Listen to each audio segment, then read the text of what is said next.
Well, hello again, friends and family, and it's so good to see you. Now, this is a special video. It's primarily for my children and my grandchildren, which I might add.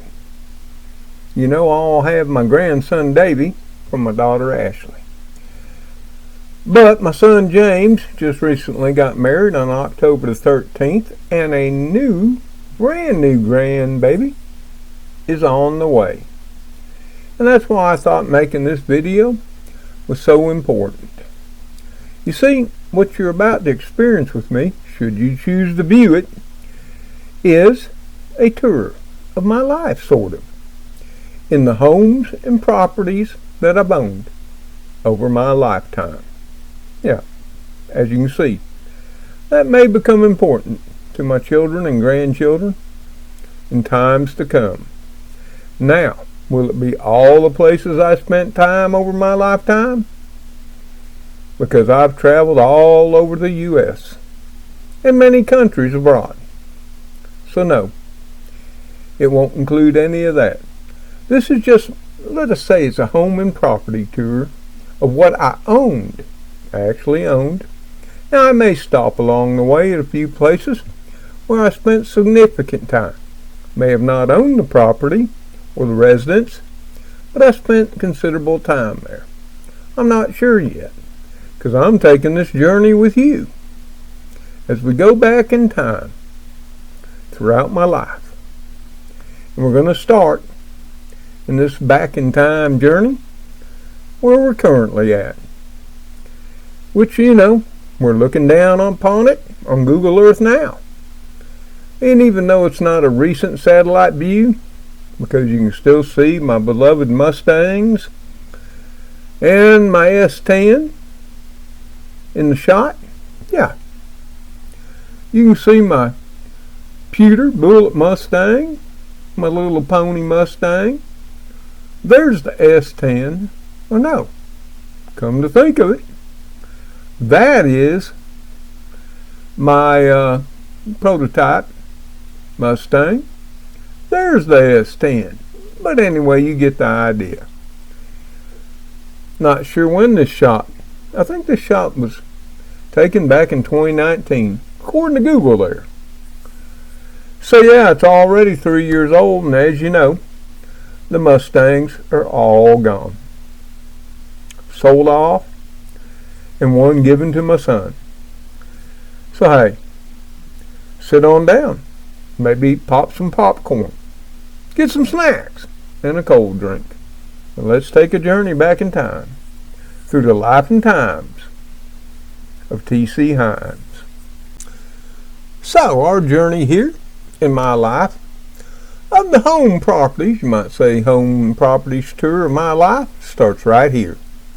This is Berkshire Drive, Southwest, in southwest Huntsville, Alabama.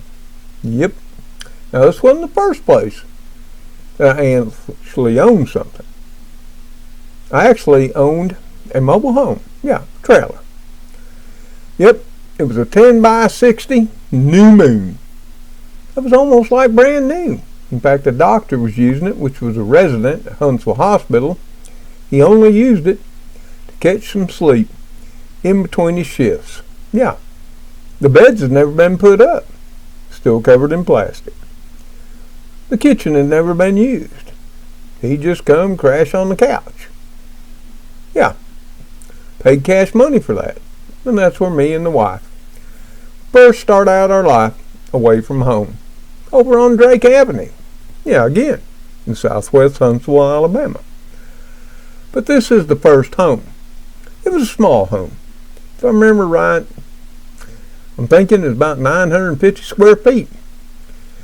You can see the picture window up front. Well, that was the living room. It was rather long. It had 2 bedrooms and 1 bath. The garage you see there didn't exist. While the time I owned it, it was a carport. So that's been something that has been added.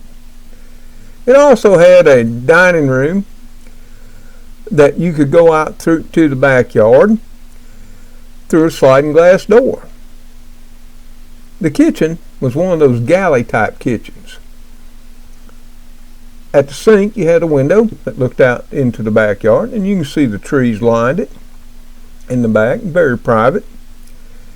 And I love that kitchen because, you take one step, you're at the left counter. You take another step or two to the right, you were at the right-hand counter. Everything was easy and simple.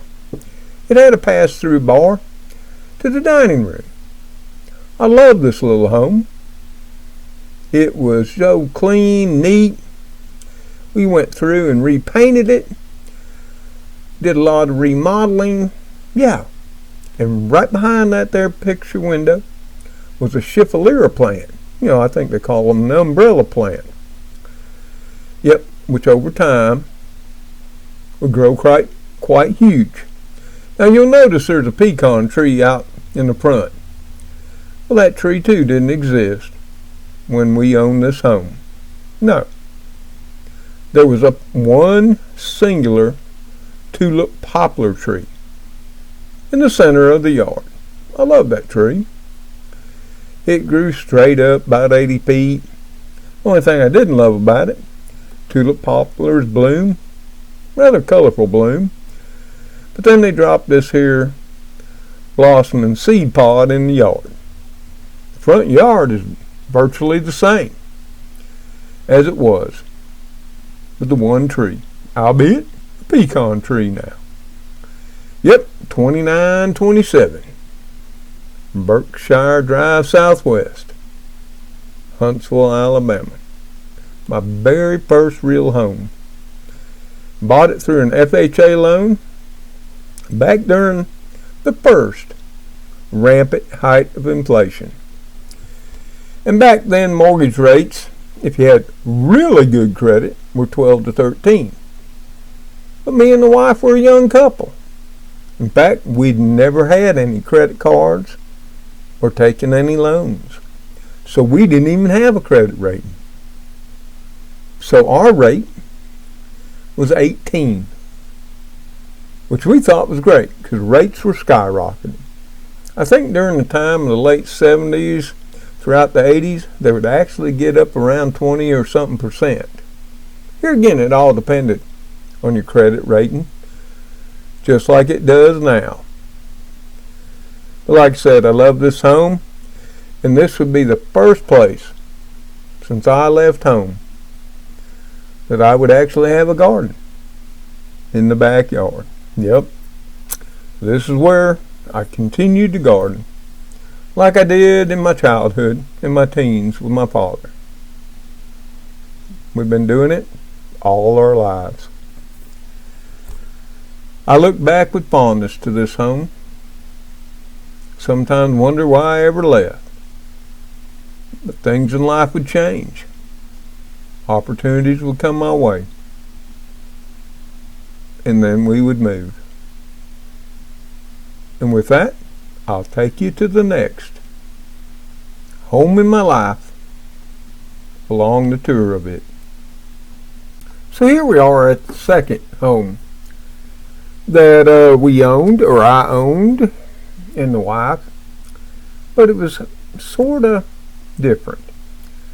Because see, we owned the home, but we were living with my wife's sisters, and her husband. Yeah, her older sister, 4 years older than her, as I was 4 years older than my wife. And many people said I should have married her instead of marrying my wife. Yeah, well, maybe it would have worked out different. And my best friend. That was her sister Joy, and she was married to my best friend Scott. And we did everything together, which was one of the reasons we decided to do this. And, since we were so close and, the reasoning behind it was we're always together, and we were. If we weren't at work, we were together. Either at each other's house, camping and hiking, or whatever activity that we were doing. So, even though I was reluctant, the wife talked me into it as well as did Joy and Scott. So, we came to hear Sewell It's actually Seawall, Seawall, but it's pronounced Sewell Drive in Southwest Huntsville, Alabama. And this was a split level. If you're not familiar with it, you can see, and I'm sorry we can't get closer, but the way Google did, they stopped right here. And then they didn't start till they were over on the other side of the road. So this little, what used to be a cul-de-sac, and now it's a continuing road, for whatever reason, Google didn't drive by this house. So there's that. And that here, it was a 3-bedroom, 2-bath. It had a kitchen with an eat-in area, dining room, right off the kitchen. Spacious kitchen, I might add, and a spacious little dining area. It had a living room up top, one larger bedroom, and one smaller. A nice sized full bath. It was really nice upstairs. In fact, the upstairs was far more elegant than the downstairs. And I'm not sure how we went about it, but Joy and Scott took the upstairs, and Debbie and I took the downstairs. But the way a split level works is you go up steps to the front porch, you go through the door to a foyer. At that time, you have a decision. You can either go upstairs to the first level, it's not many steps, or downstairs to the bottom level. Of course, we had the garage there. And then Debbie and I got the bottom portion, and down there was a spacious den with a fireplace that we would all enjoy. We would listen to rock bands. Yep, we were rock and rollers, of the day. Classic rock now to all of you. We had a spacious bedroom, a nice sized full bath. Of course, there was the washer and dryer pair down there, a utility room, with the air conditioning, heating, and hot water tank, and of course, the 1-car garage. There was a deck that went across the whole back deck that we thoroughly enjoyed. In fact, me and Scott mounted speakers out there from his component stereo on the second floor. Now, I had a component stereo, Techniques, all that kind of stuff. You had your turntable, you had your amplifier, your tuner. Yeah, we were big time stereo fanatics.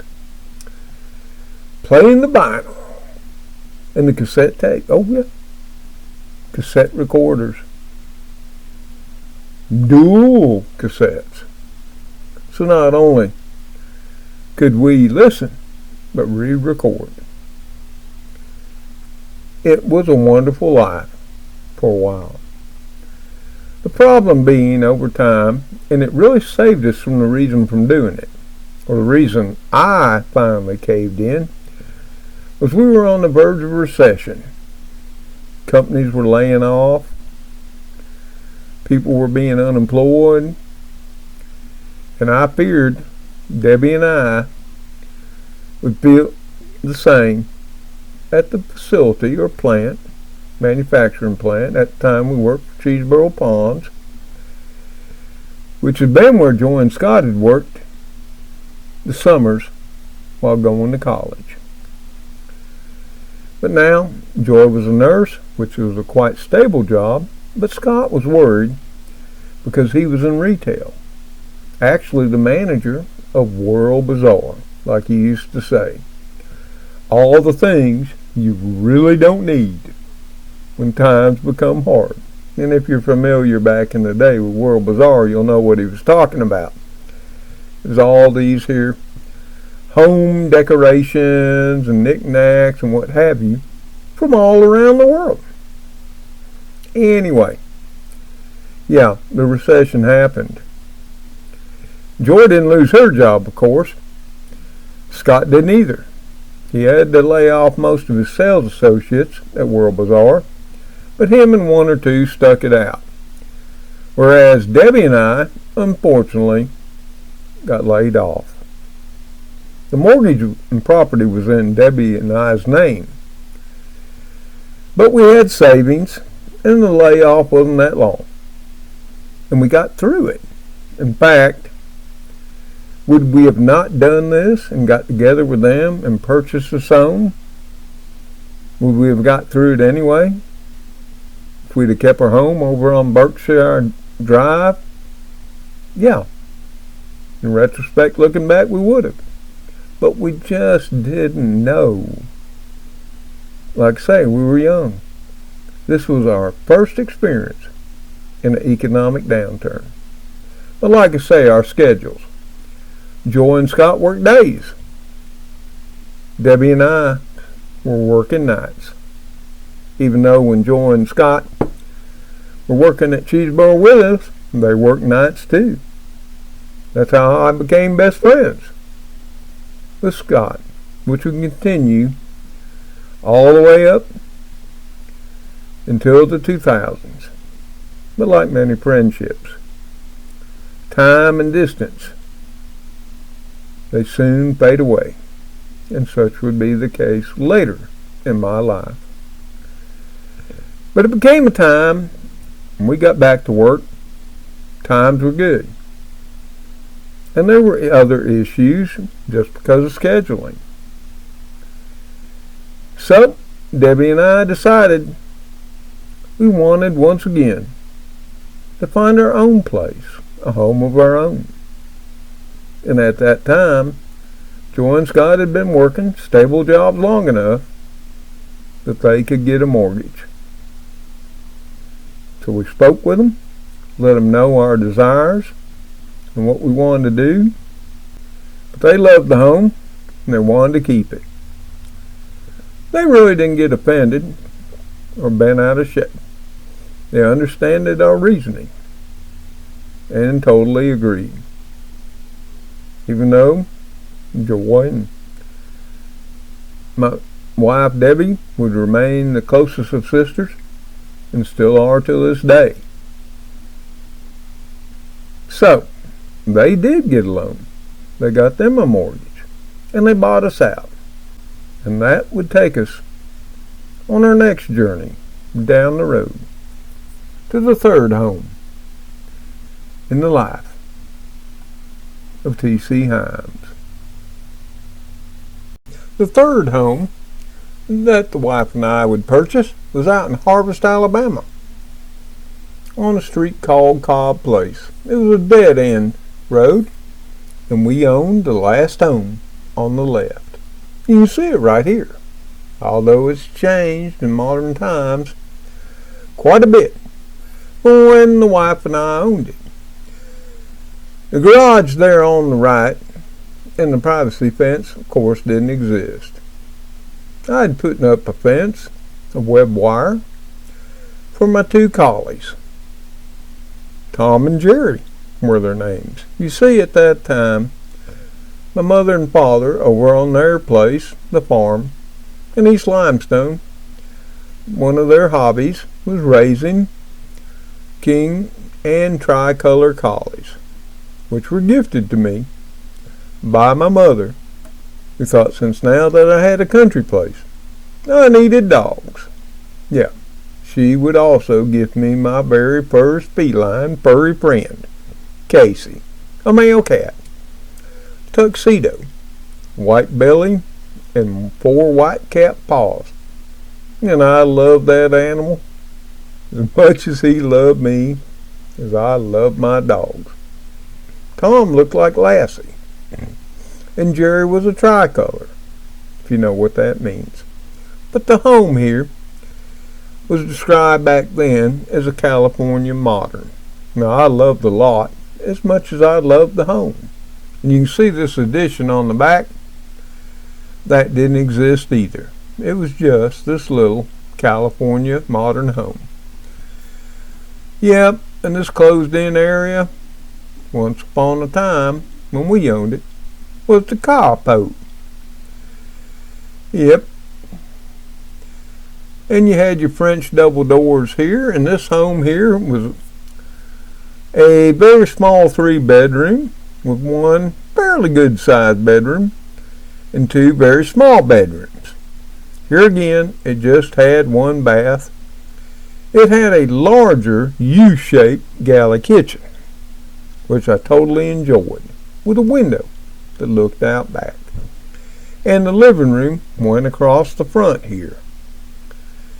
And of course I brought my Chiffonnier from Berkshire and seawall to here and put it in front of the double French doors, where it grew to the point where when we would sell this house, we would have to leave the Chiffonnier behind. My giant umbrella tree. Yeah.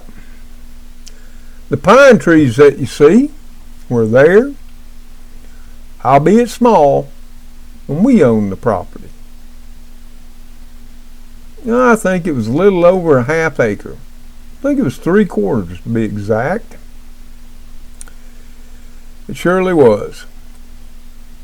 Of course, the dogwood and whatever this tree is didn't exist. You can see the line of pine trees here, which probably weren't all that far above my head. And we would enter this home through the door from the carport, never using the front French doors. Now, I truly love this home. I had a nice sized garden over there to the right. Along this edge of the property were, to my delight, sassafras trees.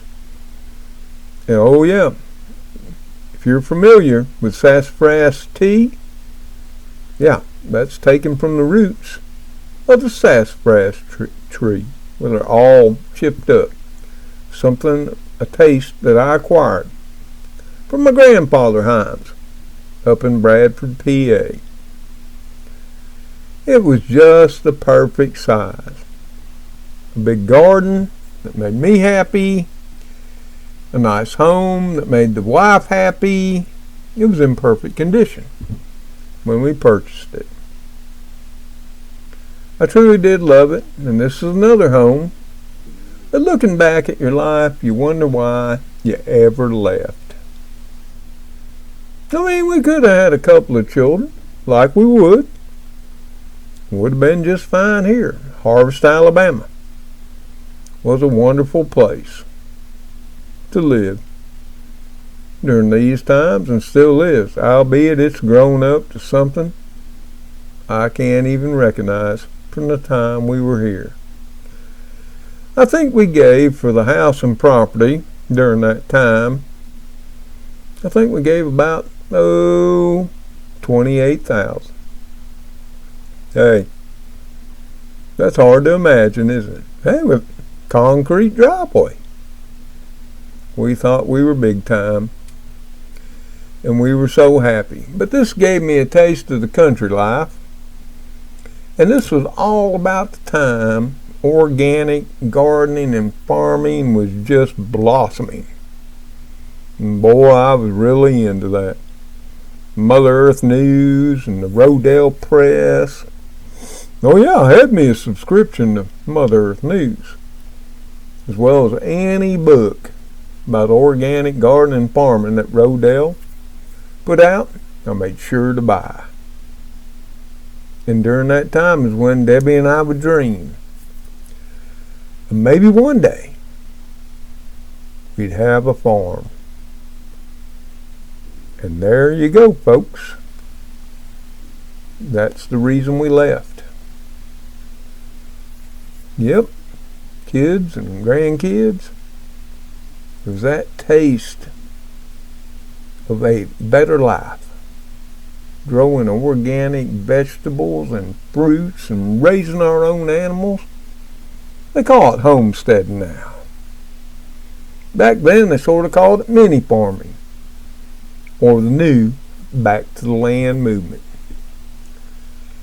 But yes, we would leave this beautiful place. Still beautiful today, I think. And we would go to the next, which would be the very first farm that I would ever own in my continuing journey through life, through through the homes and properties I owned. So we'll end this portion of the home tour and properties of my life. What you've just witnessed was the early years. Yep, from my marriage to when there would become a time that we'd try to realize the dream and find our utopia. Not in Alabama, but in a whole nother state, Tennessee. And it wouldn't be long that we would pack up and leave Harvest, Alabama, to start a whole new chapter in our life. One that we would hope and think at the time was what we had dreamed of. A place, our very own utopia, that we could grow as a couple, have children, and raise them in what we thought at the time was the most idyllic setting. That journey would take us to a very small and rural community in the ridges and the hills and hollers of southern Tennessee. A little community with nothing more than a granary and a country store, and that would be Kirkland, Tennessee. So y'all, I hope you've enjoyed this. I hope my children and grandchildren get a kick of seeing where Pawpaw lived when he started out in life and as he struggled through the early days of it, when much like now, inflation was rampant, far greater, twice what it is now. And as you can see, maybe it'll bring a little hope that even during those extremely hard financial times, people made it. They still bought homes. They worked. They lived. And continued their lives. So y'all, until I see you on that next video, y'all take care out there. Stay safe. Stay warm, because it's getting chilly out there. And may God bless you, each and every one, till we see you on the next one. The Kitty Crew, you know, Spooky, Speedy, Cleo, Mr. Gray, Little Gracie, and Lilybit said to make sure I gave him a hug from you. Later, all.